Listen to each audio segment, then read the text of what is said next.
If you're listening to this right now, you need to understand something. The stories you're about to hear aren't fiction. They're not creepypastas. They're real confessions from real people who lived through experiences that shattered their sense of safety, their trust in others, and in some cases, their entire lives. Before we begin, hit that subscribe button and turn on notifications, because these stories will stay with you long after this video ends. Trust me on that. Some of what you'll hear tonight will make you question everything you thought you knew about the people around you. About the strangers who smile at your grandmother. About the quiet neighbor who seems so normal. About the friend you think you can trust.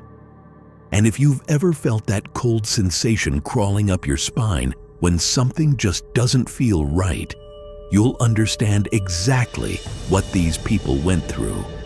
So settle in, lock your doors, and whatever you do, don't skip ahead, because every single moment of these stories matters. Let's begin with a woman we'll call Sarah and her grandmother, and a man who called himself Cousin Danny. Sarah loved her grandmother more than anything in this world. The kind of love that makes you drop everything, that makes you sacrifice your own life to take care of someone who gave you everything. Her grandmother had dementia, and it was getting worse. Not the gentle kind, where you forget where you put your keys. The kind where reality becomes fluid, where memories blend with imagination, where a predator can walk right through your front door and convince a sweet old woman that he's family. Sarah had moved in to take care of her. Every single day was a battle against the disease stealing her grandmother away, piece by piece. And on this particular afternoon, Sarah came home from running errands expecting to find her grandmother in her usual chair, maybe watching her favorite shows, maybe lost in a memory from 60 years ago. Instead, she walked into something that would haunt her forever. The house was too quiet. That's the first thing she noticed. Her grandmother usually had the TV on, filling the silence with familiar voices. But today, nothing. Just an eerie stillness that made Sarah's stomach drop. She called out. No answer. And then she heard it. Voices coming from the kitchen. Her grandmother's sweet, cheerful tone. And someone else. A man. Sarah's heart started pounding as she moved toward the kitchen, every instinct screaming that something was wrong. And when she stepped through that doorway, she saw him. A stranger, bent over her grandmother's purse, rifling through it like he had every right to be there. His movements were quick, practiced, desperate, and her grandmother, this woman who had raised Sarah with nothing but love and kindness, was standing right there next to him, wringing her hands together. "Can't you find it, dear?" Her grandmother asked this man in the sweetest tone imaginable, like she was talking to a beloved family member, like this was the most normal thing in the world. The man turned his head when he heard Sarah's footsteps. His eyes were wide, jittery, and they held something that made every hair on Sarah's body stand on end. But she didn't back down. "Who the hell are you?" The words came out stronger than she felt. Sarah wasn't a big woman, not intimidating, not someone who could physically overpower this man who looked like he could snap her in half, but she'd be damned if she let him see her fear. Before he could answer, her grandmother's voice cut through the tension with devastating innocence. "This is your cousin Danny, dear. He came for the money, you see." The blood drained from Sarah's face. Cousin Danny. A name that meant nothing to her because this man wasn't her cousin. She didn't have any cousins named Danny. She didn't have any cousins at all. But in her grandmother's mind, twisted by disease and confusion, this predator had become family. "Grandma," Sarah said, her voice steady, despite the terror crawling through her veins, her eyes never leaving the stranger's face. "We don't know this man." Her grandmother just giggled, like Sarah had made the silliest mistake. "Of course you do, darling. He came for the money. He's going to be buying us a new camper." And then she launched into a story about a camping trip they'd taken years ago, about s'mores and starlight and memories that had nothing to do with this moment, while this man stood inches from her, his hands still hovering over her purse. Sarah studied him carefully. No visible weapon, lean and wiry, probably high on something, definitely desperate. She calculated her options in seconds that felt like hours. If he decided to get violent, if he decided that Sarah was a problem that needed to be eliminated, things could go very, very bad. So she made a choice, a dangerous choice, but the only one that might get him out of that house. "Get out right now." Her voice was low, steady, commanding. He stared at her, and she could see him sizing her up, calculating his chances. Could he take her? Could he grab what he wanted and run? Could he hurt them both before anyone heard them scream? And then Sarah added, shifting her tone just slightly, "Follow me out of here. I'll give you all the cash I've got on me.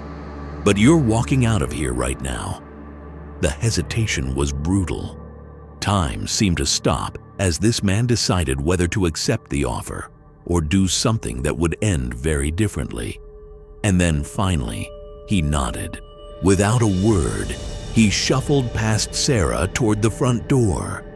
She kept her distance, but followed close enough to make sure he didn't double back, didn't change his mind, didn't decide that the promise of cash wasn't worth letting them live.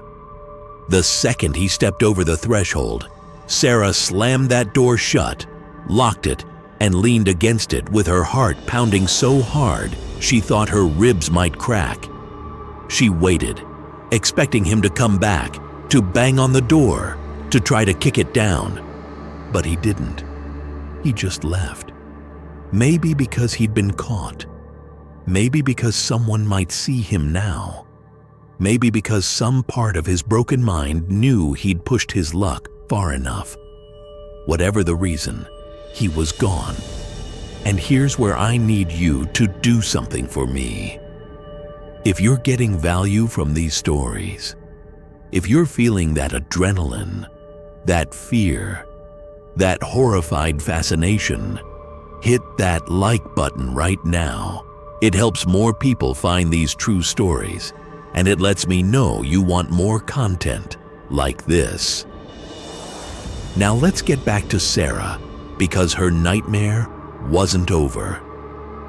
When Sarah went back to the kitchen, her grandmother was sitting at the table, smiling to herself like nothing had happened. "Remember Disney World?"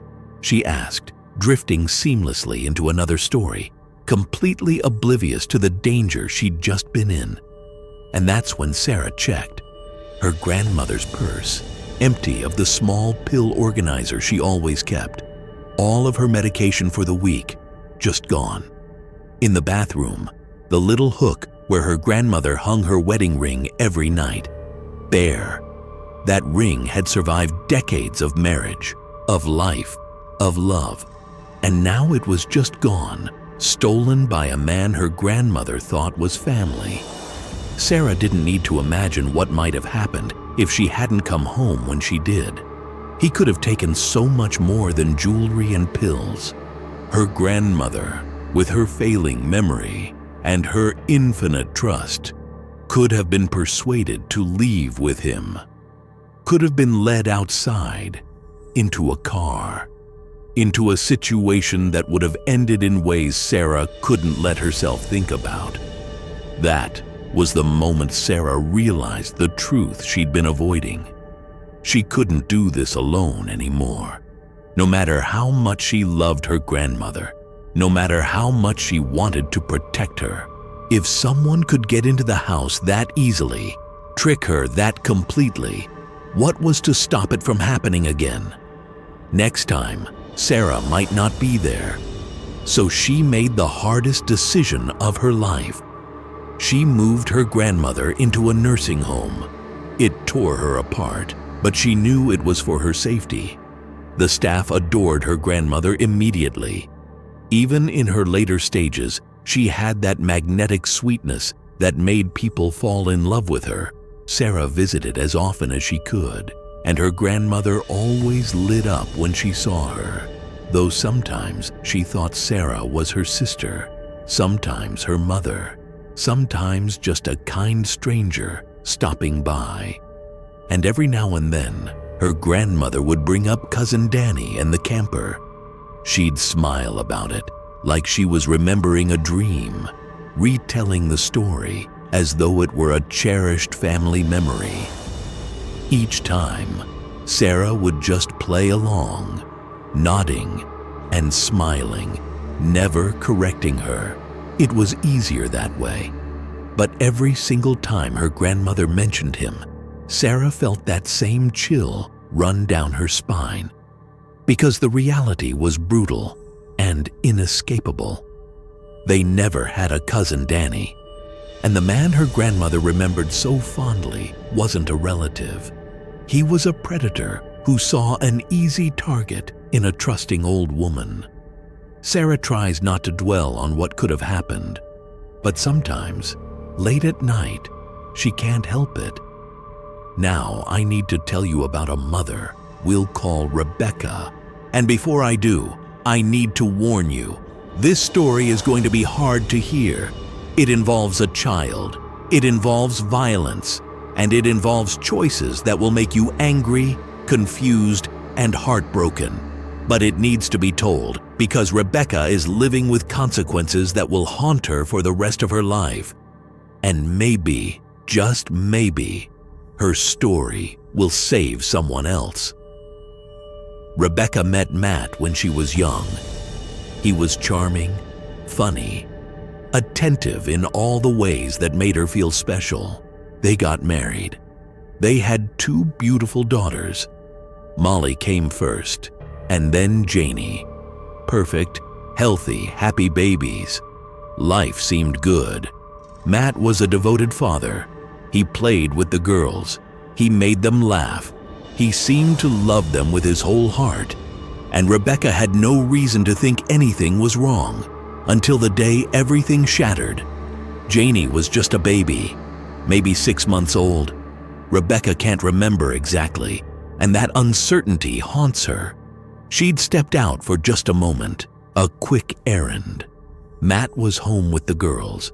Janie had been fussy lately, crying more than usual, but Rebecca figured it was teething or gas or just one of those phases babies go through.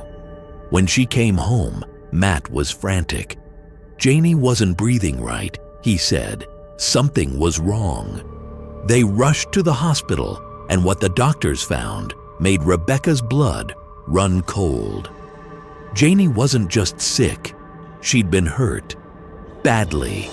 Her retinas had nearly detached. A clavicle and 2 ribs were broken. She was hemorrhaging internally. There was enormous pressure in her skull. And the doctors had a name for what had caused all of this. Shaken baby syndrome. Someone had hurt Janie. Someone had shaken this tiny, helpless infant so violently that her brain had slammed against her skull, that her bones had cracked, that she'd nearly died. And Matt, this man Rebecca had trusted with her children's lives, this man who claimed to love them, had been the only one home with her. At first, he denied it. Of course he denied it. He swore he didn't know what happened. Maybe she fell, maybe something else. But the evidence was undeniable. Matt was charged. He served time. And here's where the story takes a turn that's going to make some of you angry. Rebecca's in-laws tried to testify against her to get Matt off the hook. They blamed her. They said she must have done it. They said their son could never do something like that. But miraculously, Janie was released from the hospital 2 months later. She was going to be okay, the doctors said. She was in that lucky 5% of shaken baby survivors who come out completely healed. Rebecca cried with relief. She was just one signature away from divorcing Matt. But then her parents talked to her. They convinced her that having Matt as a father would still be better than having no father at all. He truly loved the girls, they said. He wasn't evil, they said. It was a mistake, they said. And Rebecca, broken and confused and desperate to believe that her family could be whole again, she took him back.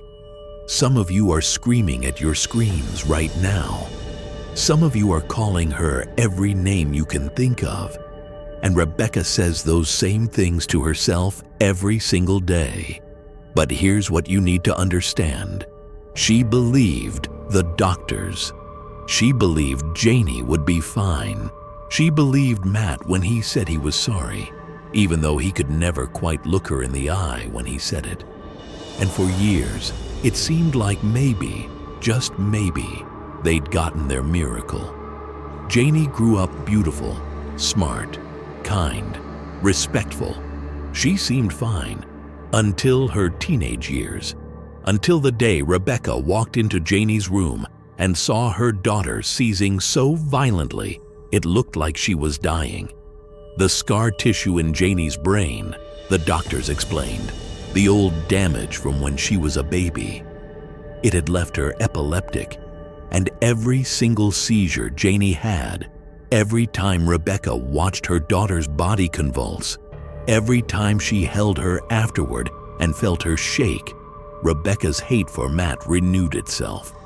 Because Janie was innocent. Janie had done nothing wrong, and she was living with the consequences of what Matt had done to her as a helpless baby. Matt could never face Janie after a seizure. His cowardice was stunning, and Janie, beautiful, graceful Janie, never placed any fault on Rebecca or Matt or her sister Molly, even when things got really, really bad. Until 2 years ago when Janie found out what had happened. She'd never had a good relationship with her father. It was like she subconsciously knew her whole life what he'd done to her. And when Rebecca finally told her the truth, Janie said she forgave her mother.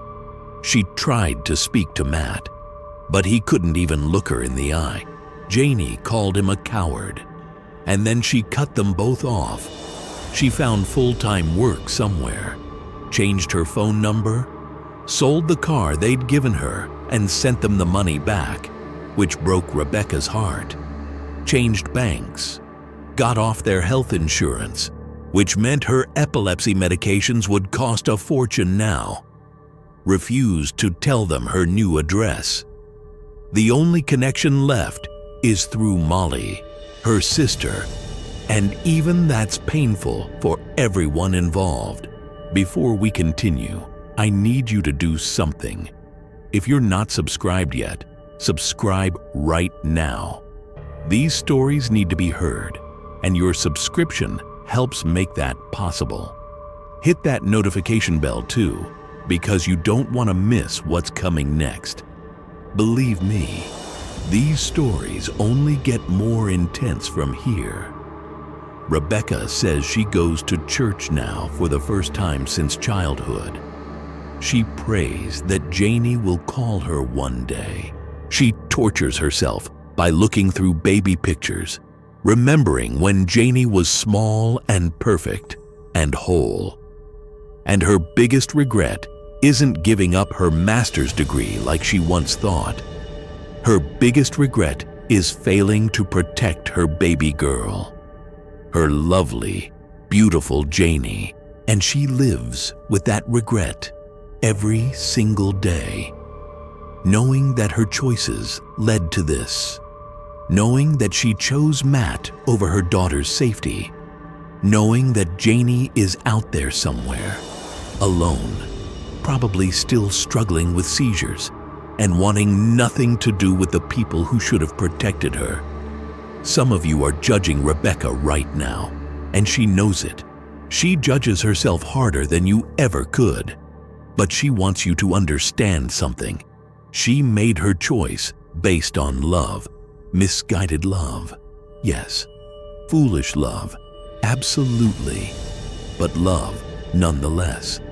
She thought she was doing what was best for her daughters by keeping their family together. She thought Matt deserved a second chance. She thought the doctors were right when they said Janie would be fine. And now, she's living with the knowledge that she was wrong about all of it. That her daughter is suffering. That her family is broken beyond repair. That there's no going back and making different choices. All she can do is pray and hope and torture herself with what-ifs until the day she dies. That's her story. That's her hell. And she's sharing it because maybe someone out there needs to hear it. Maybe someone else is in a situation where they're considering taking back someone who hurt their child. And maybe Rebecca's story will give them the courage to make a different choice. Now let's talk about a man we'll call Daniel and his neighbor, Ivan. This is a story about how quickly your sense of safety can be destroyed by someone you thought was harmless. Daniel had just moved into what seemed like the perfect apartment with his girlfriend. Great location, good landlord, reasonable rent. Everything seemed ideal. And their neighbor Ivan seemed quiet, maybe a little odd, but harmless. That assessment changed very, very quickly. It started with noise, lots of noise. Footsteps pounding on the ceiling at all hours. Furniture being dragged across the floor. Doors slamming. It was like living under a basketball court. Daniel and his girlfriend tried to be understanding at first. Maybe Ivan worked odd hours. Maybe he had trouble sleeping. Maybe it was just how he lived. But then the yelling started. Loud, angry shouting at odd hours. But here's the thing that made Daniel's skin crawl. There never seemed to be anyone else in the apartment with Ivan. He was screaming at himself, or at someone who wasn't there. The landlord confirmed what Daniel suspected. Ivan had issues, mental health issues that had gotten worse over the past few years. The landlord had tried to manage it, had thought things were under control, but clearly they weren't. And now Daniel and his girlfriend were living directly below someone who was having a very public mental breakdown. Things escalated. Ivan started accusing them of things they hadn't done, claimed they were making noise when they were asleep, said they were spying on him. The paranoia was obvious and terrifying. And then came the night that changed everything. Daniel woke up to heavy footsteps right outside their apartment door. Back and forth, pacing, like someone was working up the courage to do something. He looked through the peephole and saw Ivan standing there, just standing there in the hallway, staring at their door.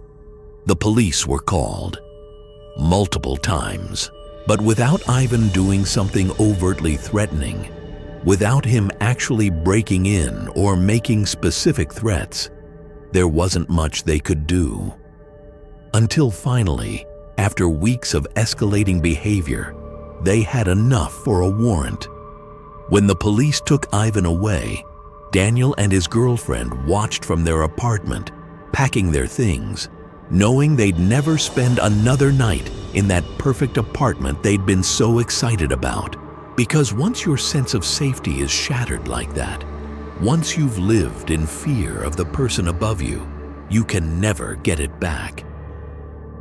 The landlord was generous with reimbursement, understanding that his judgment call about Ivan had gone catastrophically wrong. Ivan was released on bail the next day with conditions. Everyone's waiting for a court date now, and Daniel is waiting for the day he has to testify, to face Ivan again, and he's praying it'll be the last time he ever has to see him. But here's the detail that makes this story even more disturbing. Daniel did some digging on social media and found Ivan's Facebook profile. Ivan hadn't posted in 3 years, which lined up with when the landlord said he started having problems. But the posts from before that break were bizarre. Dozens of posts about a relationship he was in, never naming the person, never getting any responses, not even likes or comments. It seemed like these posts were made toward an anonymous person who never interacted with them. No one else commented either. It was like Ivan was in a relationship that existed only in his head. And for 3 years, Ivan had been living in a break from reality. Whether Daniel and his girlfriend had done anything to trigger his paranoia, or whether it would have happened regardless, they'll never know. All they know is that they were living below someone who wasn't connected to the real world anymore. And they're lucky to have gotten out when they did. I want you to think about something for a second. How well do you really know your neighbors? The person who lives above you, below you, next to you. You might see them in passing, smile, wave, make small talk about the weather.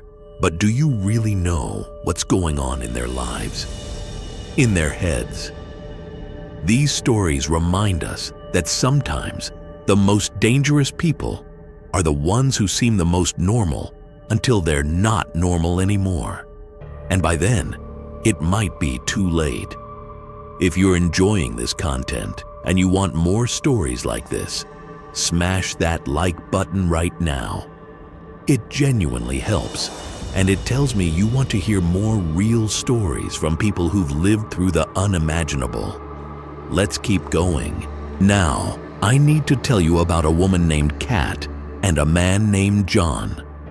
This is a story about manipulation, about love bombing, about how someone can worm their way into your life so completely that you don't see the danger until you're trapped.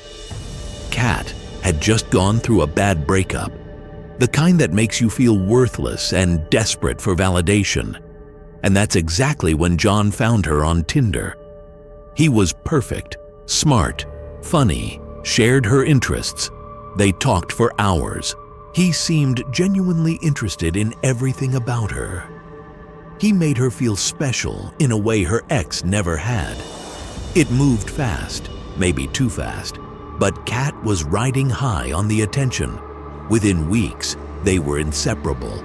He wanted to see her constantly. He texted her all day. He made grand gestures.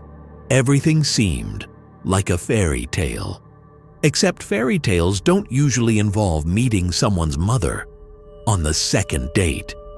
John's mother, Karen, was intense from the start, overly involved in John's life in ways that seemed wrong for someone his age. She had opinions about everything: what Kat wore, what she ate, how she spent her time. And John just let it happen. Worse, he seemed to encourage it, like his mother's approval was more important than Kat's comfort. Red flags were popping up everywhere, but Kat ignored them. She was so desperate not to be alone, so desperate to prove her ex wrong about her, that she convinced herself this was what real love looked like. Until the day John's mask started to slip. It started with small criticisms. Her clothes weren't nice enough. She should wear more makeup.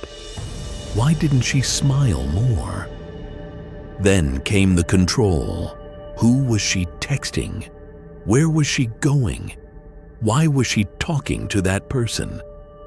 The isolation happened so gradually that Kat didn't notice until she looked around one day and realized all her friends had stopped calling.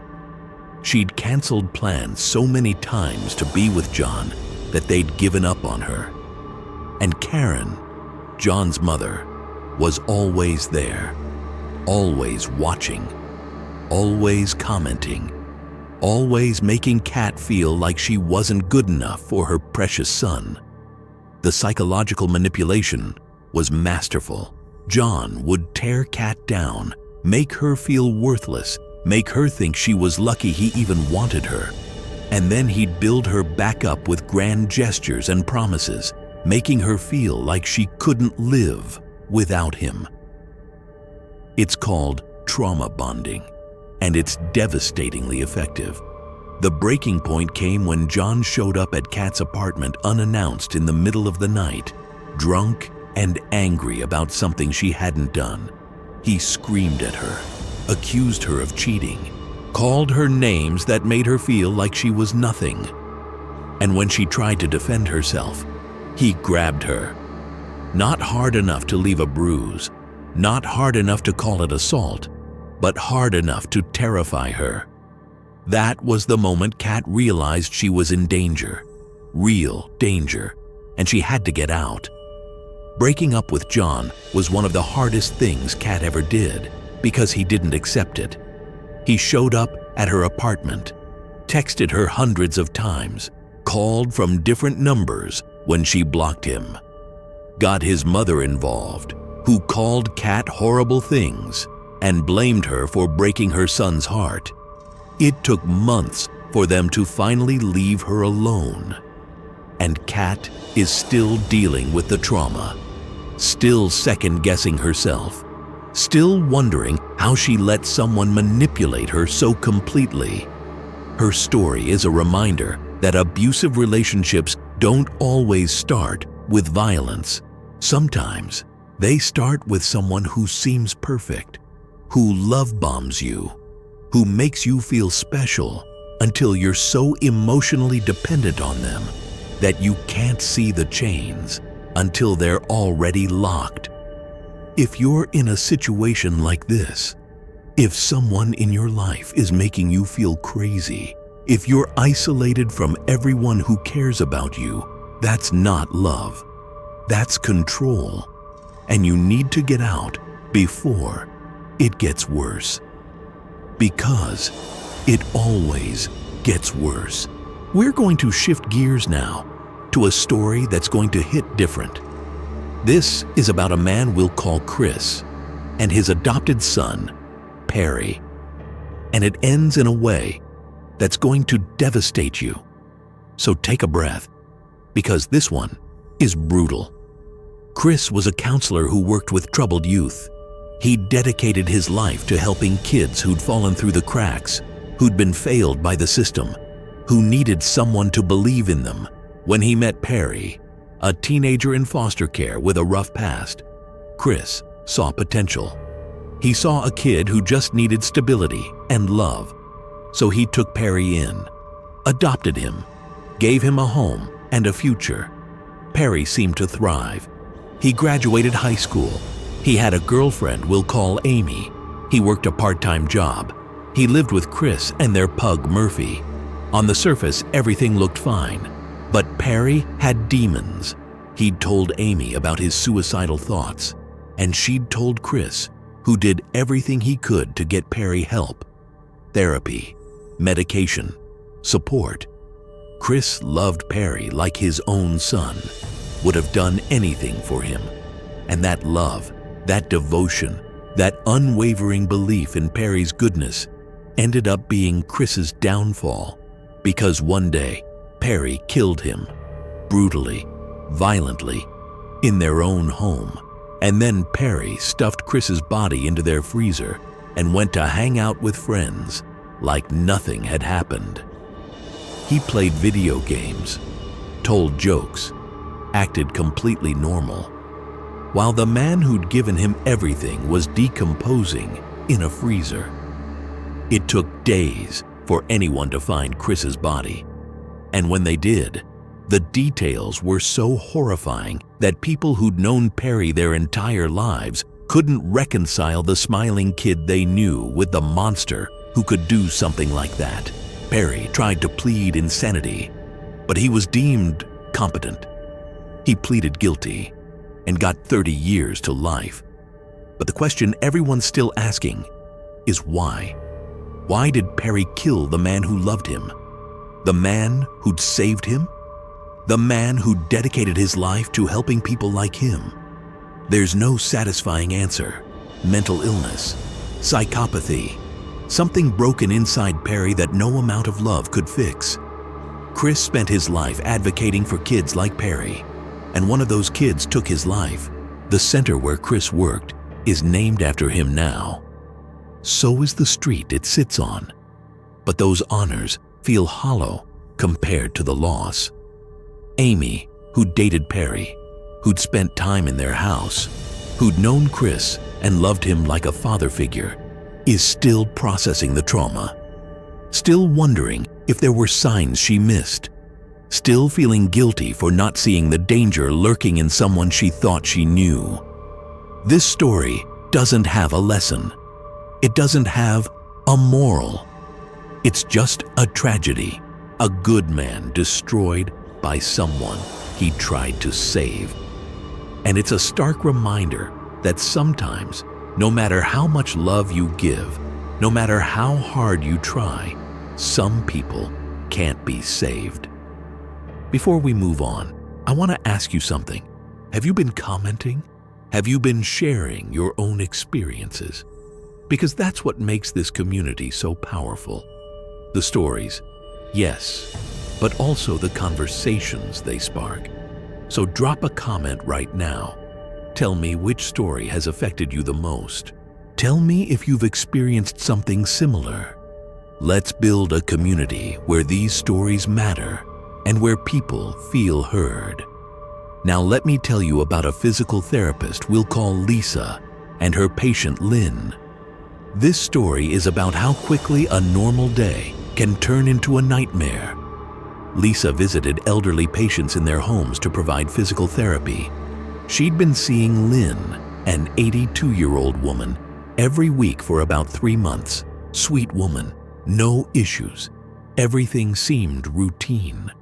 Until the day Lisa showed up and Lynn's behavior had completely changed. Lynn seemed agitated, paranoid even. She kept looking toward the back of the house like she was expecting someone. When Lisa asked if she was okay, Lynn whispered, "He's been here. He watches me." Lisa assumed Lynn was talking about a family member, maybe confused, maybe having some cognitive issues. But then Lynn grabbed her arm hard and said, "He comes through the back. He takes my things. He says he'll hurt me if I tell anyone." That's when Lisa's professional training kicked in. This wasn't confusion. This was genuine fear. She asked Lynn to show her what the man had taken, and Lynn led her to a bedroom where drawers had been rifled through, jewelry boxes emptied, medication missing.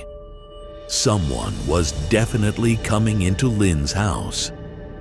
Whether it was happening while she was home or while she was out, someone was violating her space and stealing from her. Lisa called the police immediately. They found signs of forced entry at a back window. Small, easy to miss if you weren't looking for it. Someone had been breaking in regularly, taking what they wanted, and threatening Lynn to keep her quiet. An elderly woman living alone, the perfect target. Thanks to Lisa's quick action, the police set up surveillance. Within a week, they caught the person responsible, a neighbor's son. Someone Lynn had known for years, someone she'd probably smiled at and made small talk with, and he'd been terrorizing her in her own home. This story is a reminder that elderly people are often targeted by predators because they're vulnerable, isolated, and less likely to report crimes out of fear or confusion. If you have elderly relatives or neighbors, check on them. Pay attention to changes in behavior. Ask questions, because sometimes, like with Lisa and Lynn, intervention can save someone from a situation that could end tragically. Let's talk about something that's going to make your skin crawl. A Reddit user shared an experience about working a business trip and realizing the woman they were traveling with was having some kind of mental break. It started normal enough.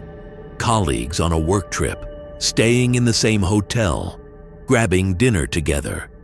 But then, back at the hotel, things got weird.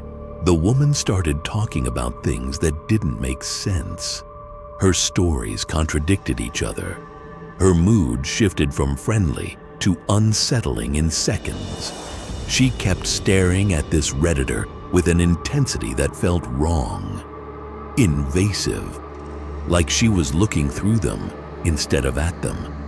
And then she started making comments that felt sexual in nature, inappropriate, uncomfortable.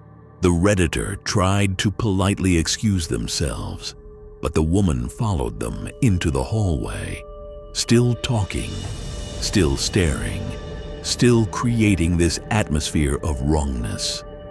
When the Redditor finally got back to their room and locked the door, they stood there for an hour, trying to process what had just happened. The next day, the woman acted completely normal, like the previous evening hadn't occurred. No acknowledgement, no apology, just regular work conversation. It was like she'd been a different person the night before. Later, the Redditor learned from another coworker that the same woman had made a move on him during a different trip. That's when they realized this was a pattern. This woman had episodes, breaks from reality, whatever you want to call it, and their coworkers were just expected to deal with it. This story is unsettling because it highlights how uncomfortable situations can occur in professional settings and how people are often expected to just ignore or accept behavior that makes them feel unsafe. The Redditor is certain they'll never spend time alone with that woman again. And honestly, who could blame them? We're in the final stretch now, and I've saved some of the most disturbing stories for last. So if you're still with me, if you're still listening, take a second to hit that subscribe button if you haven't already. Turn on notifications, because the stories coming up next are going to stay with you for a long time. Let me tell you about a woman living in a rented house with several roommates. Everything seemed fine at first. Everyone got along, kept to themselves. Normal housemate situation, except she started noticing things on weekends when her roommates would leave and she'd be alone in the house. Footsteps on the floor above when no one else was home. Doors opening and closing. The sound of someone moving through the house. At first, she rationalized it. Old house noises. Someone forgot something and came back. Her imagination. But then it happened when she was awake, alert, and certain she was alone.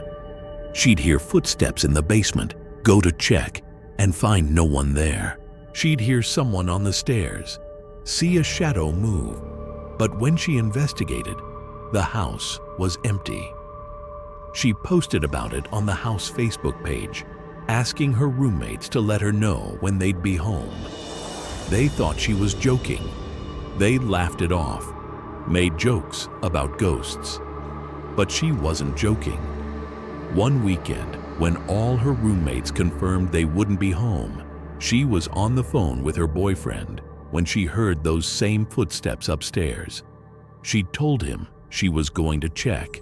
He told her to go ahead, still thinking she was being paranoid. As she climbed the stairs, she heard the footsteps move toward the second floor, then up to the attic. When she reached the main floor, no one was there. All doors were locked, no signs of entry. But here's what made her blood run cold. She found a window in the attic that had been pried open from the outside. Someone had been coming into the house. Someone had been moving through their home while they slept, while they were away, while they thought they were safe. The police were called. They found evidence that someone had been accessing the house regularly. No prints, no DNA, nothing that could identify who it was. Just the knowledge that for weeks, maybe months, someone had been treating their house like their own personal playground. The Redditor moved out. So did the other roommates. And to this day, she doesn't know who was in that house or what they wanted. She just knows she'll never feel safe in a rental house again. This story is a reminder that our homes, our safe spaces, can be violated in ways we never imagine. And sometimes, the paranoia you feel isn't paranoia at all. It's your instincts telling you something is very, very wrong. Let me end with a story that's going to hurt your heart. A 7-year-old girl living in a small western town. Tight-knit community. Safe neighborhood. The kind of place where kids play in the streets and everyone knows everyone. When a new family moved in with a daughter the same age, it seemed perfect. A new friend for her and her group. But this family was different. Strange. It started small. The new girl, Ella, and her family were overly religious in a way that felt performative. The father, Mr. Cyrus, started inviting the neighborhood girls over for play dates. And slowly, so slowly that no one noticed until it was too late, those play dates changed. The girls had to wear dresses. They had to participate in Bible studies. Mr. Cyrus started giving sermons about heaven and hell, scaring these 7-year-old kids with talk of eternal damnation. And then he started doing things that felt wrong. Hypnosis exercises, making them feel special, chosen, like they were part of something important. The grooming was textbook. Isolate, create dependency, make them feel special, convince them they're doing something good, something holy, something their parents would approve of. By the time anyone realized what was happening, Mr. Cyrus had been manipulating these girls for months. The full extent of what he did, the psychological damage he caused, that's something these women, now adults, are still processing. Because Mr. Cyrus was careful. He never did anything overtly criminal. He never left evidence. He just warped their minds and made them feel complicit in something they didn't understand. This story ends without a satisfying conclusion because that's how these things often go. The community was shocked. The family moved away. And the girls were left to process what had happened to them, with parents who didn't know how to help because they didn't understand the depth of the manipulation. It's a story about how predators hide in plain sight, especially when they wrap themselves in religion and righteousness. And it's a reminder to parents to trust their instincts. If something feels wrong, even if you can't articulate why, listen to that feeling. Your kids are depending on it. We've reached the end of these stories, and I want to thank you for staying with me through all of this. These aren't easy stories to hear.